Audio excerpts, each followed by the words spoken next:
Pela fé posso enxergar, pela fé posso tocar, pela fé, pela fé.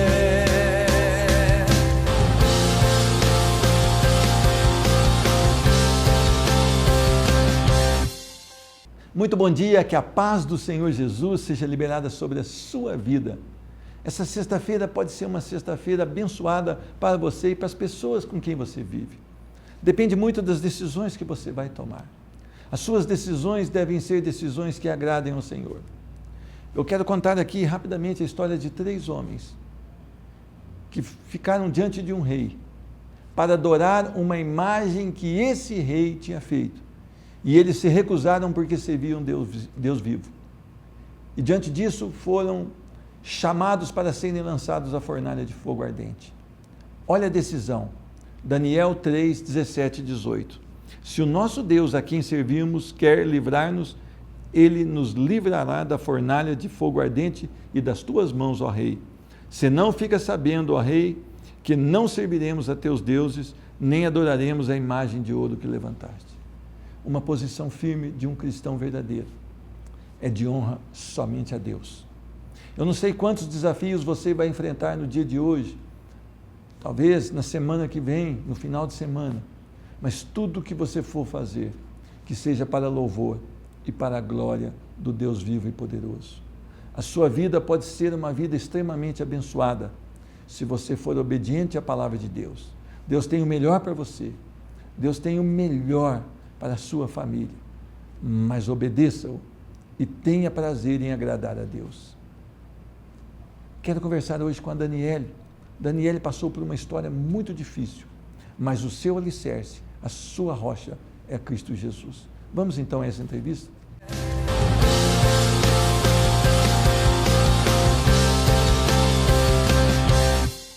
Recebo no programa Restaurando Vidas hoje a minha irmã em Cristo, Daniele de Oliveira Teles Nascimento. A paz do Senhor Jesus, seja bem-vinda. Paz, pastor, obrigado. Irmã carioca. Isso. Carioca de onde, do Rio de Janeiro? São Gonçalo. São Gonçalo, e viveu em São Gonçalo até quantos anos? Até 25. Até 25. É. Aí depois nós resolvemos mudar para uma cidade mais tranquila e viemos para cá. Olha que beleza, Poços de Caldas é uma cidade tranquila, glória a Deus por isso. A vida no Rio de Janeiro foi uma vida assim, simples, tranquila? Tranquila. Sem grandes problemas, sem Graças grandes... a Deus. Não teve confusões, foi uma vida alicerçada mesmo no Evangelho? Isso, alicerçada. Desde quando que a senhora foi iniciada a escola bíblica, os cultos? Quantos anos a senhora tinha? A minha mãe, ela estava desviada na época, eu tinha 3 anos, e ela resolveu retornar. E ali ela começou a levar eu e minha irmã, né, meu irmão também, a retornar para a igreja, né, para o Evangelho. E meu pai ainda não, meu pai bebia bastante, né, a gente às vezes ia buscar a gente na igreja alcoolizado, né. Mas pelo menos não impedia? Não, não impedia. Mas quando eu fiz 8 anos, ele se converteu e ele bebia muito. O que marcou muito foi que ele, de um dia para o outro, ele parou totalmente. Jesus entrou naquele coração? Totalmente, sem tratamento, sem nada. A transformação foi instantânea? Foi instantânea. É interessante que às vezes as pessoas gastam grandes fortunas para tentar ser liberto de algum vício. É verdade. E não conseguem, né? Uhum. Eu vi uma reportagem de um homem lá no Paraná, filho de pessoa até abastada. Ele teve 8 internações, ele estava sendo preso por uso de crack e pelos problemas que o crack traz. O seu pai, então, foi algo de Deus mesmo, que instantâneo. Foi. Isso teve alguma repercussão para vocês? Teve porque nós começamos a caminhar juntos, né? Para a casa do Senhor e foi... Por exemplo, você ainda criança, via o seu pai naquele estado, você sentia? Exatamente. Mesmo sendo muito tenra na idade? Exatamente. Teve vezes de eu falar para minha mãe, não fala mais com ele, né? Ele foi buscar a gente na igreja bêbado e a minha mãe, com muita sabedoria, soube contornar toda essa situação até que ele também esteve com a gente, caminhando com o Senhor. E é interessante, quando seu pai se converteu, deve ter sido uma festa, né? Foi. foi porque a bebida era muito frequente, né? Nas festas de fim de ano, e aí os vizinhos puderam ver realmente a conversão, a diferença. E foi um testemunho, foi muito bom. E vocês continuaram a vida, agora todos no caminho do Senhor? Todos. Todos no caminho do Senhor. Com 25 anos, a senhora já estava casada? Já. Conheceu o André dentro da igreja também? Exatamente. E aí nós resolvemos vir para cá, mudar, né? Depois conseguimos trazer meus pais também. Então, quer dizer, acabou vindo a família quase que toda. E está aqui em Poços há quanto tempo? Fez 11 anos esse 11 anos. A senhora, é um filho que a senhora tem? Tenho. O Nicolas. 6 anos, certo. Isso. Agora, a senhora teve problemas também, dificuldades, que todo cristão tem problemas, né? Exatamente. É bom a gente deixar bem claro. A vida do cristão, ela é composta de vitórias, de lutas, né? Muitas vezes lutas difíceis. E a senhora passou por várias lutas difíceis e começou em 2011. Isso. O que aconteceu em 2011 que veio trazer no seu coração tristeza? Nós começamos um período longo de luto, né? Em 2011, o meu pai faleceu. Mas como que ele faleceu? Ele adoeceu ou foi... Ele começou com alguns sintomas de Alzheimer e já imediatamente ele teve um infarto fulminante. Então quer dizer que não era esperada essa morte? Não. E nesse período, a gente já começou a tratar a minha mãe com câncer. Então quer dizer a gente estava começando ela no tratamento e ele veio a falecer. Veio a falecer. A família, então, nesse caso, ela sentiu, né? Muito. Ela deu uma paralisada ali. Deu. Ela parou porque foi duro. Foi. E aí, em 2011, foi meu pai que nós perdemos. E em 2012, eu engravidei e perdi um neném de pouquinho tempo. E a sua mãe tratando ainda? E a minha mãe tratando. E a gente tratando, ela fez uma cirurgia. E em 2013, no início, ela fez outra cirurgia. E ela sempre ficava comigo na minha casa, né? A gente tratando ela, ajudando. E aí eu engravidei novamente do Arthur, né? Em 2013. E quando eu estava de 5 meses de gestação, nós descobrimos que ele estava com uma série de problemas decorrentes de uma má formação, né? Então, o que uma mãe, como é a situação de uma mãe, quando vai fazer um ultrassom, alguma coisa, um exame, e o médico fala, eu tenho uma notícia, e essa notícia não é boa. Como que você pode descrever esse momento? Então, porque a expectativa de toda mulher quando está grávida, esperando um bebê, é ter boas notícias, né? Porque é uma alegria, é uma esperança, um bebê é sempre algo bem-vindo, né? E aí a gente teve essa notícia, não estava esperando, uma notícia ruim, e foi um balde de água fria, né? Mas como na nossa vida, a minha e do meu esposo, tudo a gente faz alicerçado no Senhor, na palavra de Deus, sempre aguardando de Deus o melhor. Ele sempre tem o melhor para a gente, embora às vezes a gente não compreenda, mas Ele tem o melhor. Nós permanecemos nesse momento em oração e colocando diante de Deus, colocando sempre diante de Deus. O cristão, ele tem certezas, e a certeza dele se chama Cristo Jesus. Exatamente. Ele sente dor, ele sente frio, ele fica triste, mas ele tem uma real esperança em Cristo Jesus. Exatamente. Agora, a senhora, do 5º mês ao 8º mês, como é que foi? Foi uma caminhada muito difícil. A gente estava sempre acompanhando, porque os médicos falavam, olha, semana que vem ele morre, não passa da próxima semana. E até o psicológico, né? E a gente tentava contornar por conta também do meu filho mais velho, né? Ele estava com toda a expectativa quanto à chegada do irmão. E a gente foi caminhando assim, eu ia uma vez no ultrassom e uma vez ao médico para ouvir o coração para ver se estava vivo, né? Essa era a única coisa que eles podiam fazer, né? Não podia fazer mais nada, só ver se estava vivo. Só para lembrar, a senhora estava cuidando da sua mãe. Sim. E trabalhando exatamente, também? E trabalhando. Aí mais tarde foi afastada, né, e tudo, mas a minha mãe, a gente, né, estava sempre ali por perto, cuidando dela e com cuidado também com a parte psicológica, porque ela não podia saber. Quer dizer que ela foi tratada sem saber do diagnóstico? A gente estava sempre, ela ficou sabendo do neto, né, de todo esse problema bem depois, já próximo. Senão poderia enfraquecer. Exatamente, com todo um cuidado, né? Todo cuidado. E foi caminhando, 7º mês. Fomos caminhando, 7º, e aí a gente já esperava a chegada dele. Falei, ele não vai mais morrer, né? E, Senhor, seja feita a sua vontade. Essa foi sempre a nossa oração. Porque às vezes a gente pede, é natural do ser humano, pedir o que a gente quer. E não é pecado não. E não é, isso é natural do ser humano. Mas na minha caminhada, do meu esposo com Cristo, a gente aprendeu isso. Senhor, seja feita a sua vontade, independente Amém. Do que aconteça. Essa é a oração que Jesus nos Exatamente. E nós fomos caminhando, e quando chegou no 8º mês, já estava tudo pronto. Enxoval, quarto, a gente estava esperando ele chegar, realmente. E aí, quando nós fomos fazer um ultrassom de rotina, ele tinha morrido, tinha vindo a óbito. Ele tinha vindo a óbito, o médico avisou, a sua reação foi como? Pastor, por incrível que pareça, foi tranquila. Eu saí dali e fui fazer tudo que eu tinha que fazer, né, para poder ir para o hospital e fazer cesariana. Teve que passar pelo processo da cesárea? Tudo. Não pude ir ao enterro dele, né, porque eu estava internada, o meu marido foi, enterrou ele, e foi na quinta.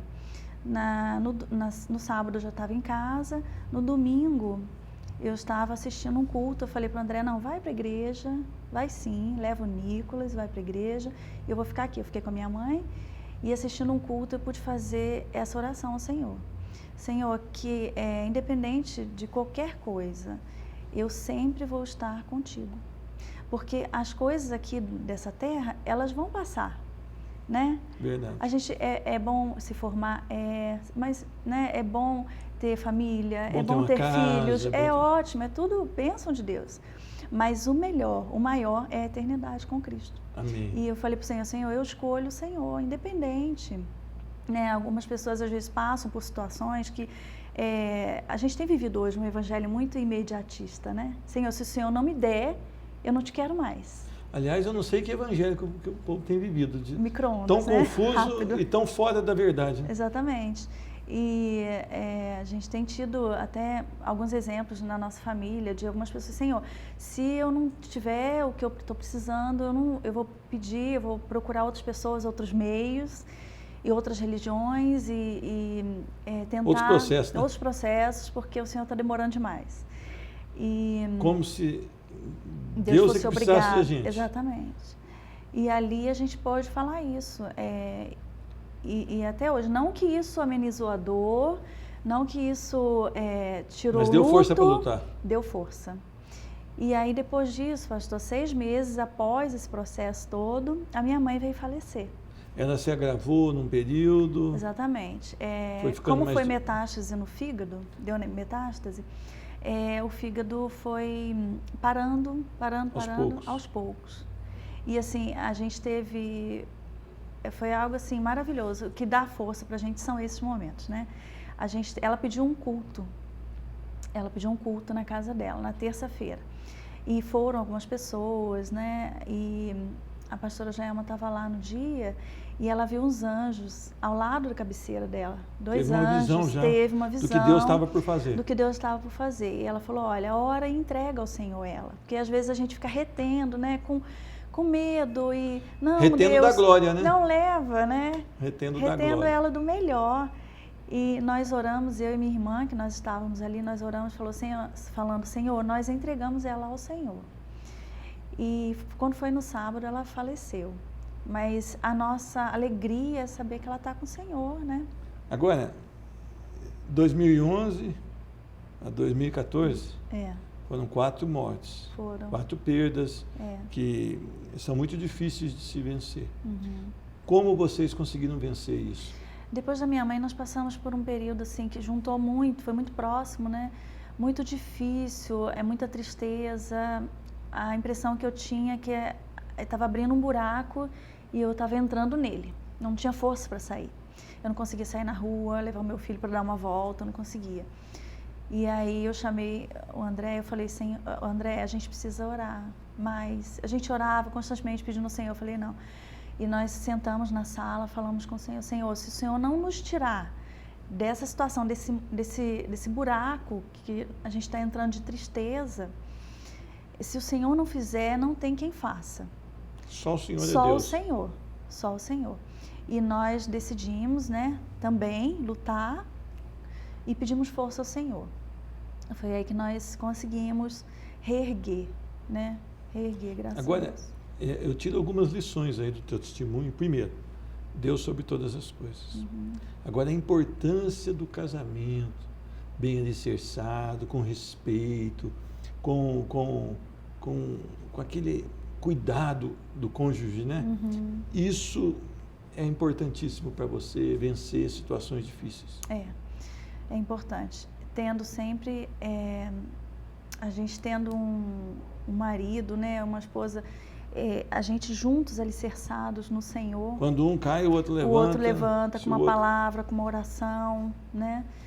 Isso é importantíssimo. Porque vocês tiveram que continuar trabalhando, vocês não podiam deixar de pagar as despesas, vocês não puderam falar, agora eu vou ficar aqui no quarto trancado, porque não havia possibilidade para isso também. Não. Vocês tinham que assumir suas despesas, vocês tinham que tocar o lar, né? É verdade. Então, o cristão, ele tem esperança firme em Cristo Jesus. Em Cristo. Porque a gente vai ter gripe, a gente vai pegar chuva, o cristão passa por tudo, mas tendo esse alicerce, né, em Cristo, firmado na rocha, a gente tem força. Agora, nós falamos agora há pouco de um evangelho que não é bíblico. Um evangelho adocicado, adulterado, um evangelho que não existe na palavra do Senhor. Essas pessoas que estão vivendo um evangelho dessa maneira, quando tem um problema desse, talvez se afastam do caminho do Senhor definitivamente. Exatamente, não aguenta. Porque se vem alguma coisa forte, uma luta, uma adversidade muito forte, violenta, né? Porque o natural da vida é que os filhos enterrem os pais, os avós, né? Mas nem sempre é o projeto de Deus. Nem sempre, às vezes acontece, né? Nós tivemos que enterrar nosso filho. E é uma experiência muito dura, muito difícil. E às vezes pessoas que estão vivendo esse evangelho talvez não consigam, abandonem Cristo. Não falo de igreja, Não. 4 paredes, mas Cristo, a salvação em Cristo Jesus, né? A comunhão com Deus, a vida eterna. Isso é o mais importante. Isso é o mais importante. Agora, Daniele, tem pessoas que estão te assistindo hoje, estão passando por situações de perdas, talvez estejam entrando quase numa depressão, talvez o casamento já não está rolando legal por conta de problemas, não estão sabendo administrar isso. Qual que é o conselho que você dá para uma pessoa que está passando por grandes lutas nesse momento? A palavra de Deus. Eu recebi É importante a gente ter pessoas orando por nós também, né? Nesse período eu tinha muitas pessoas orando e algumas até sem saber. E uma sem saber, ela estava orando, Deus incomodou e ela me deu escrito aquela passagem dos Salmos que fala que se a gente passar pelo vale da sombra da morte, o Senhor estaria com a gente. Não vamos temer mal algum. Não era para a gente temer, porque o Senhor estaria conosco, né? Então, a palavra de Deus a gente lê, meditar e falar com Deus, oração, falar com Deus, tudo aquilo que a gente está sentindo com sinceridade, né? Porque Deus, Ele está atento a cada detalhe, nada passa desapercebido aos olhos dEle. E Ele tem todo um cuidado com a gente, não é a intenção dEle que a gente sofra, não é a intenção dEle que a gente passe por isso. A intenção dele é que a gente seja feliz, mas a gente vai passar por certas situações. E se a gente estiver juntinho dele, é mais fácil, né? E ser feliz, bem-aventurado, não quer dizer ausência de problemas. Exatamente. Quer dizer que mesmo no problema, eu estou alegre porque o Senhor está comigo. O Senhor está com a gente. Não é que a situação está boa nesse momento, mas é a segurança em Cristo Jesus.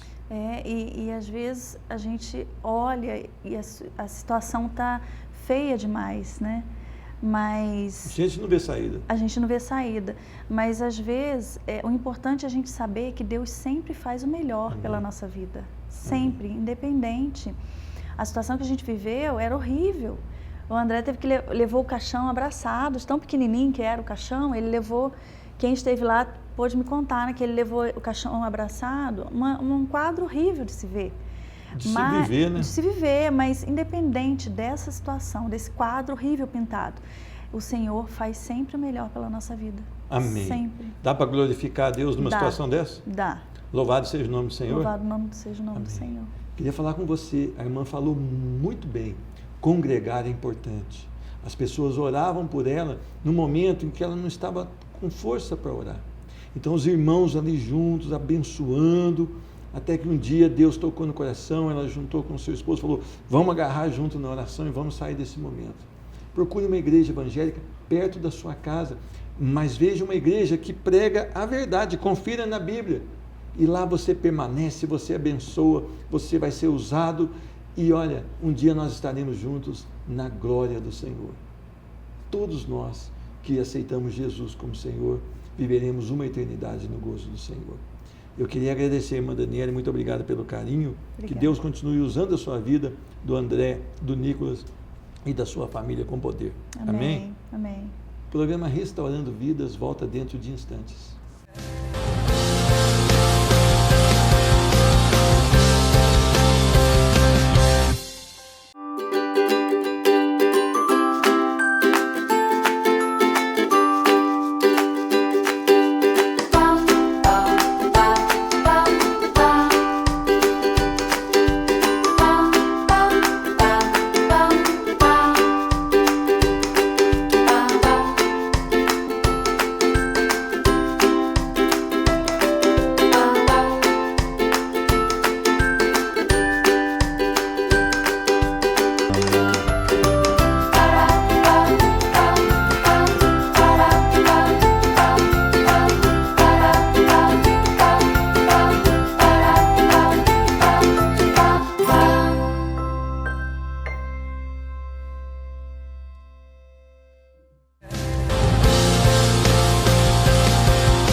Eu queria falar com você que quer ser abençoado por Deus, que tem buscado uma vida no altar do Senhor, para você que talvez esteja distante do Senhor, mas que quer usufruir do melhor de Deus. O que você tem que fazer? Como nós devemos agir? É um tempo agora de nós buscarmos a presença do Senhor. Isaías 59, 1 e 2.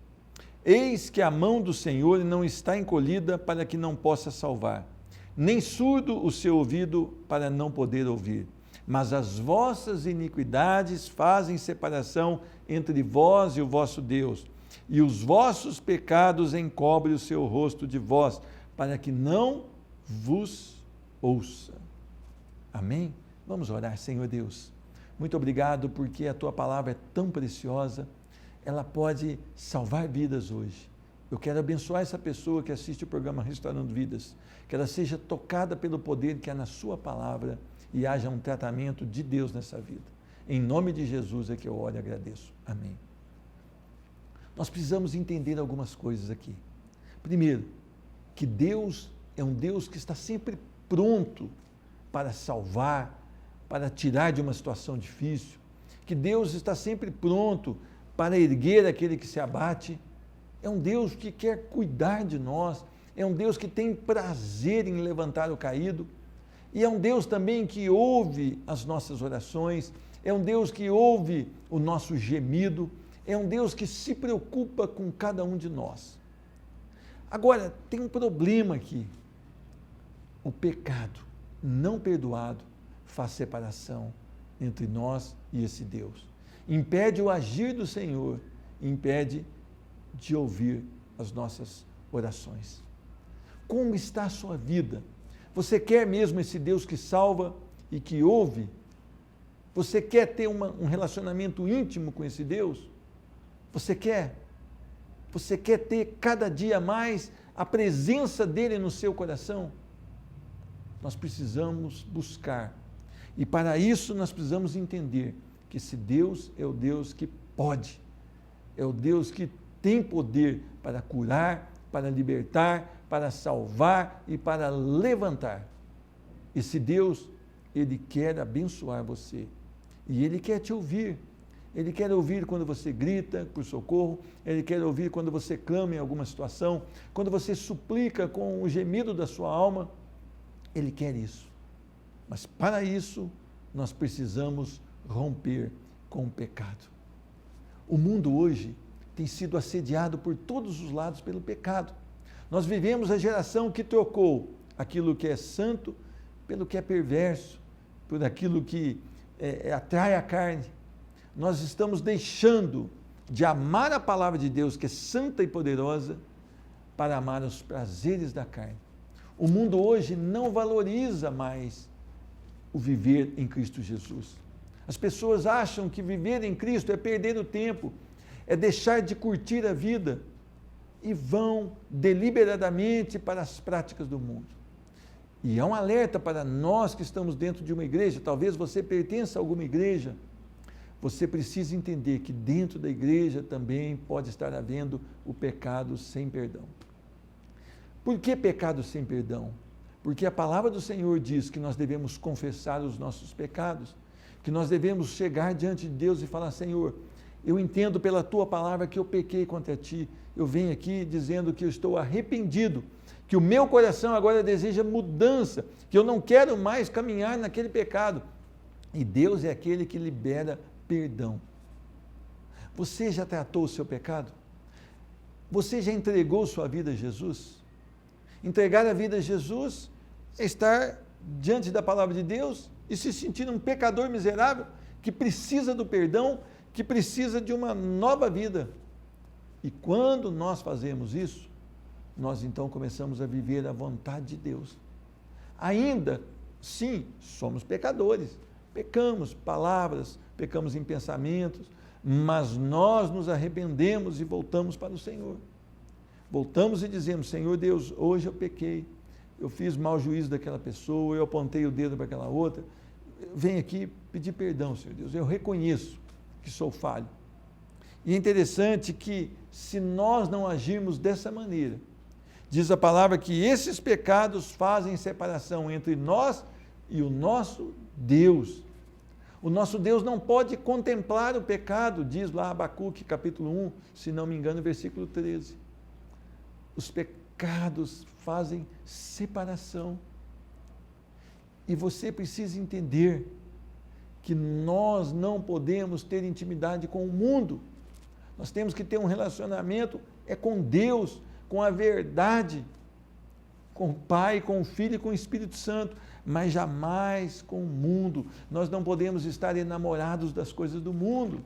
Nós não podemos nos apaixonar pelas coisas do mundo. As coisas do mundo trazem prazeres transitórios e a verdade, a palavra, traz o prazer eterno, que é viver no paraíso com Cristo Jesus por toda a eternidade, pelos séculos dos séculos. O que você vai escolher nesta manhã? Quais são os seus desejos essa manhã? Agradam a Deus? Não agradam a Deus? Você precisa arriscar da sua vida todo esse pecado que você está vivendo e não se arrependeu. Hoje é uma oportunidade para você, meu irmão, minha irmã, que tem pecado, que sabe que está contrário à palavra de Deus. Talvez você esteja até querendo achar um álibi aqui dentro da palavra de Deus para falar que o que você está fazendo está correto, mas isso não é a verdade. Você, no fundo do seu coração, sabe que você vive uma mentira. É preciso hoje você se prostrar diante do Senhor, você romper com esse pecado e você dizer: Senhor Deus, eu reconheço que eu tenho vivido um pecado, mas hoje eu me arrependo, eu peço o seu perdão e quero uma nova vida, porque eu quero que o seu rosto esteja livre para me abençoar e não separado e não encoberto para não poder agir. Que Deus te abençoe e que você usufrute do melhor de Deus.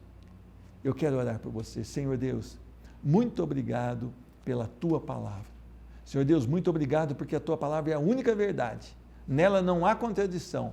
E nós queremos que essa palavra entre no coração dessa pessoa que assiste o programa Restaurando Vidas e faça uma grande mudança hoje, para louvor da tua glória. Quem sabe um dia ele estará aqui no programa Restaurando Vidas para testemunhar o teu amor, o teu cuidado e a tua transformação. Eu abençoo em nome do Senhor Jesus Cristo. Amém. Que Deus te abençoe e que você possa viver experiências extraordinárias com Cristo Jesus. Vale a pena servi-lo de todo o coração. Fique com Deus. Pela fé posso enxergar, pela fé posso tocar.